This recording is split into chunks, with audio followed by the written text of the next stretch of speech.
Hello my fellow readers, in this video I'm going to talk about Darker by 4. This is by June Sialtan, and this was really good. This was one of the Fairy Loot YA books, I think. Was this in April's box? I think it might have been in April's box, but I get so confused with like when they arrive and which month is which. But in this one, which is gorgeous, I didn't know what to think of this. I knew from the inside. I just have to say this, okay? Let me set this down. But I felt like I would like this because when I looked inside, this looked like there's vibes of like manga / web comic in here from like how the character depictions are. So I felt like I'm gonna like this, right? And I did. I think this is really, really good. I will once again read the synopsis. I read this at the time I opened the Fairy Loot, but now that we're going to talk about the book, you might not have seen that one, so I'm going to read it. Her magic was stolen. She'll do anything to get it back. Rui is an exorcist in training with one goal in mind, honing her magic to avenge her mother's death. Yiren is the black sheep of an illustrious family. The world would be at his feet had he been born with magic, but when an accident causes Rui's power to transfer to Yiren, everything turns upside down. Without her magic, Rui has no tool for vengeance. With it, Yiren finally feels like he belongs. As dangerous monsters overrun the city, Rui will do whatever it takes to regain her power, even if that means making a deal with a shadowy stranger to track down a god who does not wish to be found. So this has a lot of like mythological background elements that come into play. Right when the book opens, there's a scene where stuff occurs. I'm like, I don't really want to give it away, but there's going to be a death, but then the child is saved. But it all sets up the rest of the book because during a certain point of time, one of the, I don't remember, did they call them gods? I'm just going to say God, but I don't remember if that was the term they used, but disappears. He decides to go underground, and I'm trying to remember, I think he was 4, because I think that's like the common theme for the, they all like have their own numbers, but I think this one specifically was 4, and he decides to kind of go away for a while. And so there is the higher powers, which is sort of talked about here with Rui making a deal, who are trying to find him and bring him back to his home and regain the power. And I think it's that if they don't find him, it's more dangerous for the world. But is that the case? I don't know. And I am pretty sure, just from the way it ends, that this is not standalone. We're going to get another book. I think it is supposed to be set up as a duology, so I think it's just one more. And yeah, in general, I liked this. So we have, let's go forward past that other weird part about there was going to be people dying, but then they didn't die. We have Rui as the main character. She's just a modern girl doing her thing. Rui does have power, these magical abilities, and yeah, she's trying. I don't know how to describe Rui. Rui is kind of impulsive, so she tends to overuse her power. And this is part of what gets her in trouble and loses her power to Yiren, because she goes and tries to save Yiren, and he ends up absorbing the power for whatever reason. Now, Yiren's an interesting case too, because his family is one of the more powerful exorcist families, but he does not seem to have any ability. His older brother does, and is, I'm trying to remember the title in the school, but he's like higher up in the school, and so he's often dismissive of Yiren, but once Yiren gets this ability, then there's all this like other stuff happening, but at the same time Rui's like, oh, I'm tired, or I have to rest my power, I use too much. But really it's because she has now like transferred her power to Yiren, but now Yiren gets to enter the school and can finally be like, hey brother, I'm not that bad, even though his family essentially like still kind of treats him like dirt even after he gets the power. Like, it doesn't change anything. So there is a third character in the story, which is not talked about here in the description,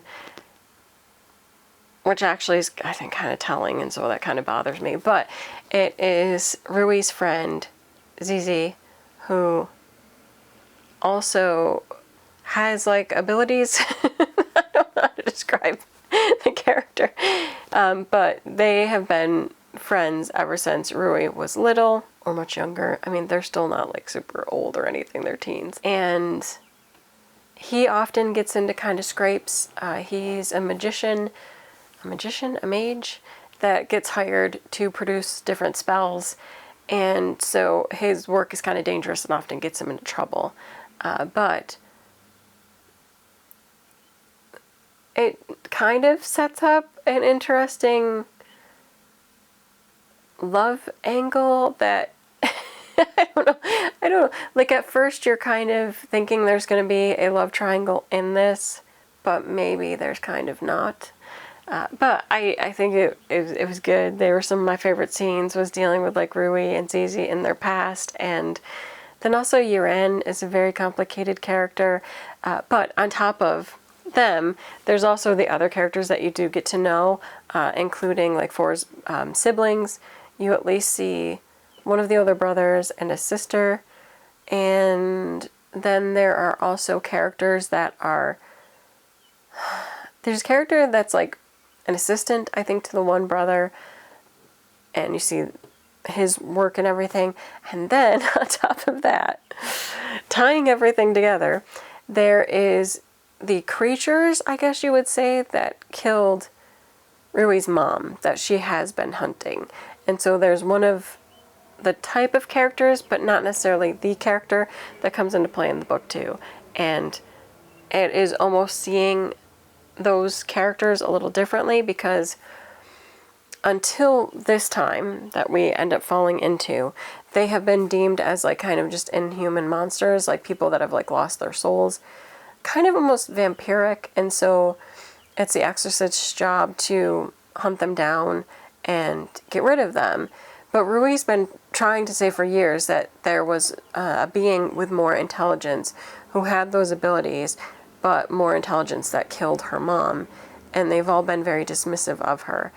But as things are coming to a boil here in this story, it's becoming more and more likely that they know this and that they're trying to hide this. But especially as we meet another character in here that's semi-major, you realize that it is true that some of these beings have a lot more knowledge and ability than what they're being told, like the students are being told at the school that they have. And this probably sounds really weird coming from me. I don't know. I guess it's just the book in general is kind of hard to explain because there's all these little pieces that slot together. But I thought this was really good. I was actually surprised by this one. And I think the strength of this book, and probably the duology in general, is the character interactions. I think that the characters themselves are very authentic characters. They read like kids, and especially like teens with abilities that make them a little superior, would act, and what it's like for them, experiencing feelings and drives and also fear and anxiety, because I feel like the deal that is being given to Rui is how they talk about it is kind of a lie, because essentially Rui could die if she doesn't have her power restored. And I think it's also deadly to Yuren because they can't, it's not sustainable to like have that break. Like they need themselves to be themselves in order to like not have the power either overwhelm them or just cause the death. So it's like she's kind of stuck between a rock and a hard place, and she doesn't really trust the deal that's laid out for her, but she doesn't know, like there's really no other alternative. It's not like, oh, she's accepting a deal. Like she doesn't have a choice. She has to do this because it's dangerous for multiple parties involved. So I don't know. I thought it was good. I liked it. If you're looking for a good urban fantasy that, I don't know how else to describe it, that has a lot of romance, that does have a lot of angst and action, but also soft moments to fall back into. This is a good choice. I really enjoyed it. And my Fairy Loot version is beautiful. So Darker by 4 by June Xiao-Tan. It's really good. I would recommend. And that is it for this video. Until next time. Bye.